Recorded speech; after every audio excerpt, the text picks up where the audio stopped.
Presiden Prabowo panggil Kepala Danantara bahas investasi dan evaluasi BUMN.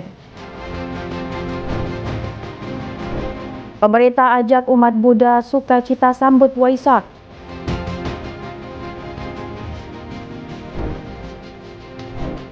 Polisi militer bantu tertibkan ormas meresahkan masyarakat.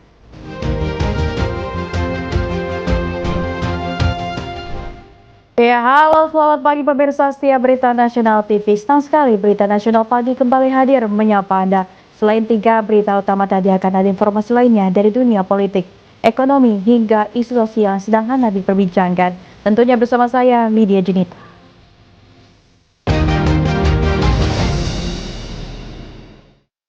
Pemirsa, kita ke informasi utama. Presiden Prabowo Subianto memanggil Kepala Badan Pengelola Investasi Danantara Rosan Roslani ke Istana Merdeka. Pertemuan membahas arah investasi nasional serta evaluasi kinerja BUMN di bawah naungan Danantara.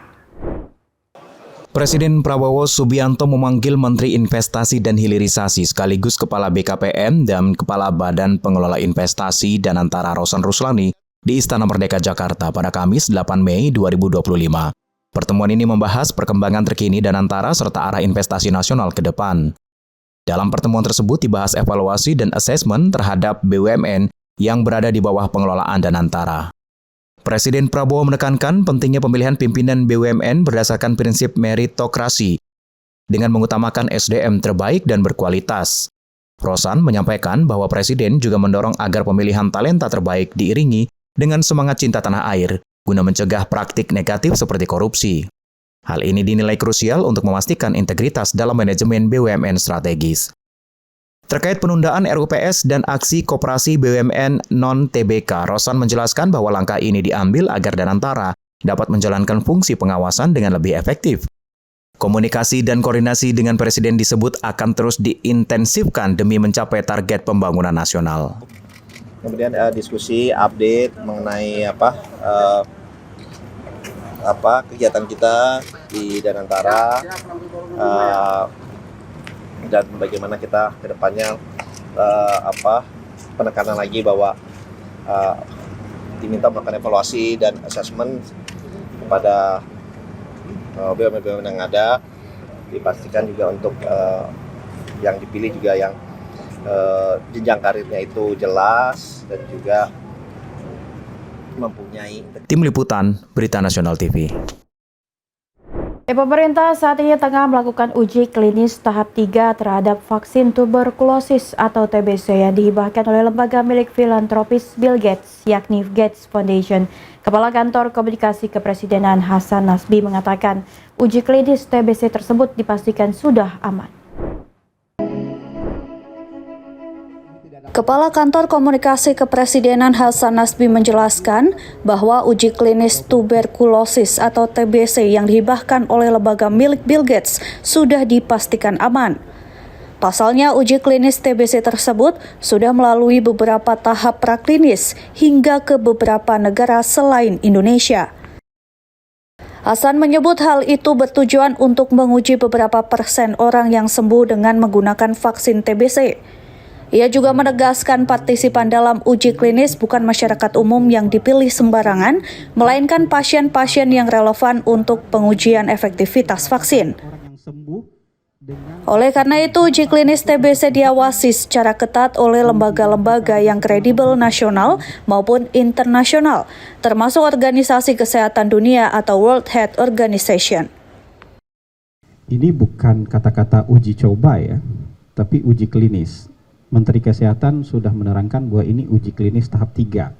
Artinya vaksinnya sudah dijamin aman, karena sudah melewati tahap praklinis, tahap 1, tahap 2. Sekarang untuk menguji berapa persen yang sembuh dengan menggunakan vaksin ini, bukan menguji vaksin ini aman atau tidak. Dan sampai hari ini menurut Menteri Kesehatan tidak ada laporan mengenai hal-hal yang ditakutkan terjadi. Dan ini kan nggak diuji ke masyarakat umum, ini kan diuji ke partisipan-partisipan yang memang dibutuhkan untuk pengujian ini. Artinya mau dites nih orang yang sakit ini, orang yang sedang sakit diuji dengan ini sembuh nggak? Dari Jakarta, Anggada Agung, Berita Nasional TV. Ya, pemirsa, Kepala Kantor Komunikasi Presiden Hasan Nasbi mengatakan prediksi Presiden Prabowo Subianto mengenai perang di berbagai dunia terbukti benar. Presiden Prabowo menekankan pentingnya kesiapan Indonesia guna menghadapi krisis dunia akibat perang. Selamat datang Hal itu diungkapkan oleh Kepala Kantor Komunikasi Presiden Hasan Nasbi dalam acara diskusi yang digelar Gerakan Milenial Pecinta Tanah Air di kawasan Menteng, Jakarta Pusat. Hasan Nasbi sempat mengungkapkan tidak percaya dengan pernyataan Presiden Prabowo soal perang. Karena menurut ahli pada saat itu kondisi dunia sedang aman dan tidak ada tanda akan berperang. Tapi sekarang prediksi Presiden Prabowo terbukti benar dan percaya bahwa perang sudah terjadi dan semakin dekat dengan negara kita. Karena hal itulah Presiden Prabowo menekankan pentingnya kesiapan Indonesia guna menghadapi krisis dunia akibat perang. Saya mau jawab bahwa makin ke sini setelah beliau jadi presiden, kok apa yang beliau katakan secara konsisten dari bertahun-tahun yang lalu, yang mungkin ketika kita waktu itu banyak orang yang bilang apa sih ini gitu. Tapi makin ke sini itu makin mendekati kenyataan. Konsistensi dan keyakinan beliau itu hari ini kayak kita terbuka kabut di depan mata kita. Jadi kita lihat, oh benar ternyata yang disampaikan oleh beliau.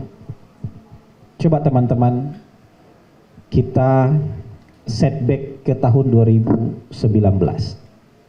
Ketika masa kampanye, ketika debat, Pak Prabowo waktu itu bilang kita sebagai sebuah bangsa selalu harus siap dan waspada karena perang bisa terjadi kapan saja. Dari Jakarta, Anggada Agung, Berita Nasional TV. Ya, kita beralih ke informasi lain, pemirsa. Kementerian Sosial dan Badan Pusat Statistik membahas perkembangan pemutakhiran data tunggal sosial ekonomi nasional guna mendukung penyaluran bantuan sosial triwulan kedua 2025. Menteri Sosial Saifullah Yusuf melakukan pertemuan dengan Kepala Badan Pusat Statistik Amalia Adininggar Widyasanti di kantor Kementerian Sosial Jakarta. Menteri Sosial mengaku merasa senang dengan data yang sekarang sudah ada, meski belum sepenuhnya sempurna. Dia menegaskan DTSN begitu dinamis, sebab ada saja yang wafat, lahir maupun pindah rumah setiap harinya. Kemensos mengatakan akan menyalurkan bansos berdasarkan DTSN, namun ia menyebutkan pasti ada perubahan pada daftar penerima manfaat bansos. Menteri Sosial pun mengajak masyarakat memahami prosesnya pemutakhiran ini. Mereka membuka jalur partisipatif untuk memperbarui data. Kementerian Sosial juga mengatakan akan menargetkan penyaluran bansos dimulai pada Minggu ketiga Mei 2025. Pihaknya memastikan data yang digunakan sudah diperbarui dan diverifikasi. Dengan metode yang sudah diterapkan oleh BPS, kami paling tidak bisa memahami, mendapatkan gambaran dengan baik tentang situasi dan kondisi di lapangan. Dari Jakarta, Syana Sairus, Anggada Agung, Berita Nasional TV. Informasi datang dari Menteri Sosial Saifullah Yusuf dan Kepala Badan Pusat Statistik Amalia Adininggar Widyasanti melakukan pertemuan di kantor Kementerian Sosial Jakarta untuk membahas data-data terkait dengan rekrutmen siswa sekolah rakyat. Saifullah Yusuf mengatakan data-data ini nantinya akan digunakan petugas untuk melakukan pengecekan langsung ke lapangan. Menteri Sosial mengatakan Badan Pusat Statistik memang ditugaskan Presiden memberikan data-data tersebut sesuai DTSN untuk program sekolah rakyat. Lewat data tersebutlah pemerintah akan mengetahui para penerima manfaat. Setelah data diterima, maka nantinya Kemensos akan menugaskan pendamping PKH untuk melakukan pengecekan di lapangan. Tentunya kolaborasi bersama Dinas Sosial dan staf BPS tempat. Dari hasil pengecekan selanjutnya akan ditandatangani oleh kepala daerah yang selanjutnya akan ditindaklanjuti dengan keputusan bahwa siswa tersebut telah memenuhi syarat dan siap bersekolah. Lebih lanjut, Menteri Sosial menegaskan BPS tidak hanya mendukung dan membantu rekrutmen siswa ini dengan memberikan data, tapi sekaligus ikut melakukan validasi dan verifikasi di lapangan. Tim udah jalan terus ya, tim rekrutmen, ya, baik dari jajaran Kementerian Sosial, kemudian juga kementerian-kementerian yang lain, dan tentu pemerintah daerah. Ya, kita membuka kesempatan sekaligus kita juga kunjung ke rumah-rumah yang menjadi calon orang tua dari siswa sekolah rakyat. Kita ketemu, kita data, kemudian setelah itu juga kita lengkapi dengan foto-foto rumahnya gitu ya. Jadi kita sudah punya data-data yang cukup lengkap ya untuk calon orang tua wali dan juga siswa-siswa yang akan sekolah di situ. Dari Jakarta, Syahna Sairus, Anggada Agung, Berita Nasional TV. Informasi berita lainnya akan kami sajikan pemirsa, tentunya usai jeda berikut ini. Tetaplah bersama kami di Berita Nasional Pagi.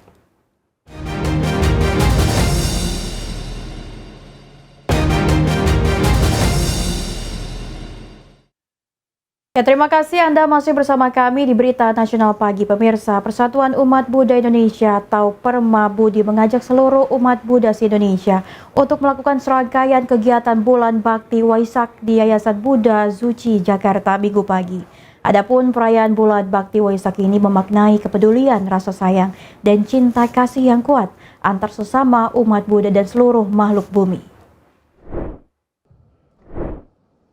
Ketua Umum PP Persatuan Umat Buddha Indonesia, Philip Kuncoro Wijaya menjelaskan bahwa sebagai salah satu organisasi Buddhis yang menghimpun berbagai majelis atau mazhab dari agama Buddha di Indonesia, Permabudi selalu menggelar rangkaian Trihari Suci Waisak untuk memperkaya makna perayaan tersebut.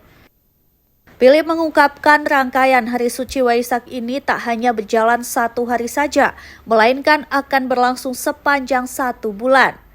Lebih lanjut, ia berharap perayaan Waisak dapat menyatukan kebersamaan dan seluruh potensi dari umat Buddha, baik dari kontribusi sosial maupun soal kesehatan. Permabudi sebagai satu organisasi Buddhis yang menghimpun berbagai majelis atau mungkin mastab gitu dari agama Buddha di Indonesia, kita menyelenggarakan bukan hanya 1 hari, yaitu hari suci atau Trisuci Waisak itu sendiri. Kita juga melakukan serangkaian tugas dari ajaran Sang Buddha itu sendiri, dan kita naungkan di dalam bulan Bakti Permabudi untuk Waisak. Itu sesuai dengan dari Jakarta, Ade Chandra, Berita Nasional TV. Bukan hanya Pemirsa, Dirjen Bimas Buddha Kementerian Agama Supriyadi mengatakan pemerintah akan memberikan dukungan kepada umat Buddha dalam perayaan Hari Waisak. Pemerintah pun mengajak seluruh umat Buddha di Indonesia untuk bersukacita dalam menyambut Waisak dan mulai melakukan introduksi, refleksi, dan aktualisasi dari ajaran Buddha. Kami dari pemerintah tentu menyambut baik atas kegiatan hari ini, di mana ini merupakan bagian dari gerakan kita bersama selama 1 bulan penuh menyambut Hari Raya Trisuci Waisak. Kami dari pemerintah memberikan sebuah himbauan dengan tema Wisaka Sananda, di mana kami mengajak semua umat Buddha untuk bergembira, bersukacita, menyemarakan bulan Waisak ini. Kita berharap bahwa kita menyongsong Waisak bukan hanya kita mempersiapkan diri dalam rangka kita berpesta Alpora atau kita bersukaria, Tapi kita mengharapkan setiap umat Buddha selama 1 bulan penuh itu mulai melakukan introspeksi, refleksi, dan aktualisasi dari ajaran Buddha. Kepedulian, kasih sayang yang tanpa pamrih. Oleh karena kalau tidak hati-hati, kasih sayang atau kepedulian itu juga bisa memancing timbulnya keakuan dan pamrih yang lebih besar. Keteladanan inilah yang ingin kami angkat pada peristiwa Waisak, peringatan Waisak pada tahun ini. Ya, tentunya Persatuan Umat Buddha Indonesia menilai penyelenggaraan Trihari Suci Waisak tak hanya sekedar momentum perayaan saja, melainkan serangkaian tugas dari ajaran Sang Buddha untuk selalu berkontribusi besar bagi kehidupan. Sekjen Permabudi sekaligus Ketua Komisi 12 DPR RI Bambang Patijaya mengatakan, berbagai kegiatan bermanfaat yang dilakukan oleh pihaknya itu dinaungkan dalam bulan bakti Permabudi untuk Waisak. Ia menjelaskan dalam perayaan Waisak tahun ini, Permabudi ingin lebih berkontribusi untuk mendukung situasi baik dari segi ekonomi, lingkungan hidup, dan sosial. Permabudi juga turut memberikan arahan kepada pengurusnya di seluruh Indonesia untuk turut melaksanakan kegiatan-kegiatan yang bermanfaat pada perayaan Waisak tahun ini. Tentunya Waisak tahun ini Permabudi ingin lebih berkontribusi di dalam bagaimana kita mendukung situasi baik itu ekonomi maupun di bidang lingkungan hidup dan yang lainnya. Kita namakan ini bulan bakti Waisak Permabudi. Nah, kita memberikan arahan kepada seluruh pengurus Permabudi se-Indonesia, baik di daerah, di provinsi, itu untuk turun melaksanakan kegiatan-kegiatan yang bermanfaat. Ya, libur panjang Hari Trisuci Waisak, pemesanan tiket liburan di Terminal Grogol, Jakarta Barat meningkat 15%. Rata-rata para penumpang memesan tiket secara daring dengan tujuan Jogja, Solo hingga Bali. Pemesanan tiket bus di Terminal Grogol, Jakarta Barat hari ini terpantau mengalami peningkatan. Kenaikan pemesanan tiket yang disebabkan masyarakat yang ingin melaksanakan libur panjang menjelang perayaan Waisak. Kepala Terminal Grogol, Jakarta Barat, Bona Siregar mengatakan, peningkatan pemesanan tiket naik sekitar 10 hingga 15%. Lebih lanjut, saat ini para penumpang diketahui lebih banyak membeli tiket melalui daring yang disediakan pihak pengelola otobus. Namun tak sedikit juga penumpang yang membeli langsung tiket di terminal. Menurut Bona, kota Yogyakarta menjadi salah satu tujuan favorit para penumpang untuk menghabiskan masa libur Waisak. Selain itu, pihak terminal telah menyiapkan langkah antisipatif untuk menjaga kenyamanan dan keamanan penumpang. Peningkatan penumpang 10-15% yang sudah membeli tiket melalui media online maupun yang membeli secara langsung atau offline. Ya, Kementerian Komunikasi dan Digital RI telah memanggil pihak aplikasi WorldCoin terkait izin operasional perusahaan. Menkom Digi Mutia Hafid mengaku Dirjen Pengawasan Komdigi akan menyampaikan hasil pemanggilan ke publik pada esok hari. Usai menghadiri acara diskusi di DPP Golkar Jakarta Barat, Menteri Komunikasi dan Digital Republik Indonesia Mutia Hafid mengaku pihaknya telah memanggil pengembangan dari aplikasi WorldCoin. Namun, Mutia belum mendapatkan laporan hasil dari pemanggilan pengembang aplikasi World oleh Kementerian Komdigi. Rencananya besok Dirjen Pengawasan Komdigi akan menyampaikan hasil pemanggilan kepada publik.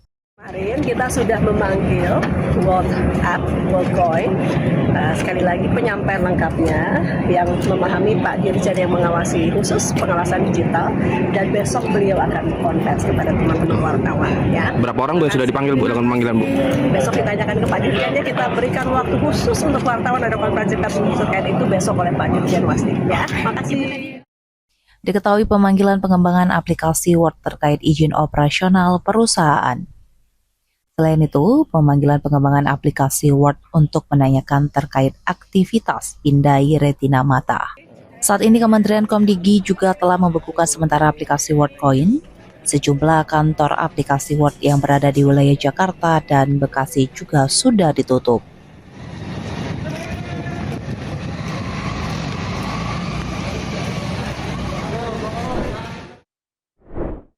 Ya, informasi berita lainnya akan kami sajikan pemirsa, tentunya usai jeda berikut ini. Tetaplah bersama kami di Berita Nasional Pagi.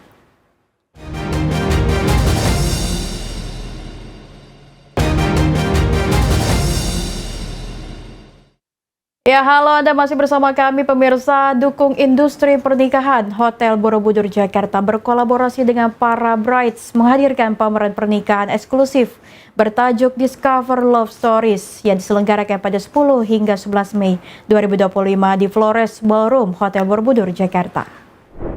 2, 1, kita tepuk tangan sekian lagi. Dukung industri pernikahan Hotel Borobudur Jakarta berkolaborasi dengan para brides menghadirkan pameran pernikahan eksklusif bertajuk Discover Love Stories yang diselenggarakan pada 10 sampai dengan 11 Mei 2025 di Flores Ballroom Hotel Borobudur Jakarta. Acara ini menghadirkan lebih dari 60 vendor pernikahan terkurasi, mencakup berbagai kebutuhan pernikahan, mulai dari venue, busana pengantin, rias, dekorasi, hiburan, dokumentasi, hingga klinik kecantikan dan mitra keuangan. Discover Love Stories menjadi wadah sempurna untuk merancang hari bahagia sekaligus merayakan kisah cinta dalam suasana elegan dan penuh inspirasi di jantung kota Jakarta. Vendor dekorator, dekorasi, kemudian juga gaun pengantin, dari Kara Bride, Mbak Dita sendiri ini merupakan perancang busana pengantin yang mana nanti juga akan menampilkan karya-karya koleksi baju-baju pengantin ya. Betul. Besok tanggal 11 pukul 2 siang. Nah, ini terbuka untuk umum sehingga ini sangat menjadi suatu kesempatan yang luar biasa untuk pasangan-pasangan yang merencanakan pernikahannya di akhir tahun maupun dalam waktu dekat ataupun nanti tahun depan ya. Harapannya event ini dapat membuat menjadi inspirasi bagi banyak orang, terus kita juga bisa menambah relasi dan juga bisa meningkatkan industri pernikahan. Udah gitu kita juga bisa melihat gitu, oh ternyata kalau misalnya kayak weddingan itu bisa dibikin kayak gini ya gitu loh, karena ada banyak acara di sini, ada banyak pengetahuan di sini, ada talk show, ada fashion show gitu, itu bisa jadi inspirasi banget. Dari Jakarta, tim liputan melaporkan. Pemirsa, Komandan Pusat Polisi Militer TNI Maijen TNI Yusri Nuryanto mengatakan pihaknya turut mengerahkan satuan intelijen untuk membantu aparat berwenang dalam menertibkan sejumlah organisasi kemasyarakatan atau ormas yang dianggap meresahkan masyarakat. Maijen TNI mengatakan bahwa intelijen polisi militer memiliki fungsi penyelidikan dan pengamanan fisik yang bisa membantu intelijen dan lembaga lain untuk menangani suatu masalah. Adapun tujuannya adalah sama-sama membantu demi terciptanya keamanan. Hal tersebut disampaikan saat konferensi pers rapat koordinasi polisi militer TNI di Markas Besar TNI Jakarta. Dirinya mengatakan nantinya informasi dan analisis yang didapat oleh polisi militer TNI akan dikombinasikan dengan informasi dan badan intelijen negara. Dirinya juga mengatakan nantinya informasi dan analisis yang didapat oleh polisi militer TNI akan dikombinasikan dengan informasi dan badan intelijen negara, badan intelijen strategis untuk melakukan pencegahan gangguan ormas. Menurutnya penindakan hukum bakal dilakukan terhadap premanisme berkedok ormas maupun terhadap oknum prajurit TNI jika diduga melindungi ormas tersebut dan akan diproses secara hukum sesuai dengan ketentuan yang berlaku. Dengan kepolisian, kemudian mungkin dari BIN, kemudian dari BAIS, ya ini ya informasi-informasi yang ada lah.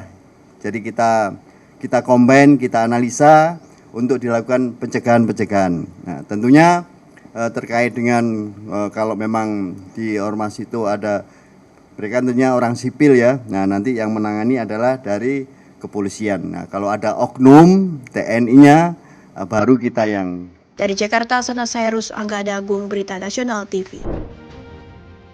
Pemirsa, demikian berita nasional pagi telah menemani Anda. Seli Dejenita beserta kru yang bertugas pamit undur diri. Selamat pagi dan selamat beraktivitas.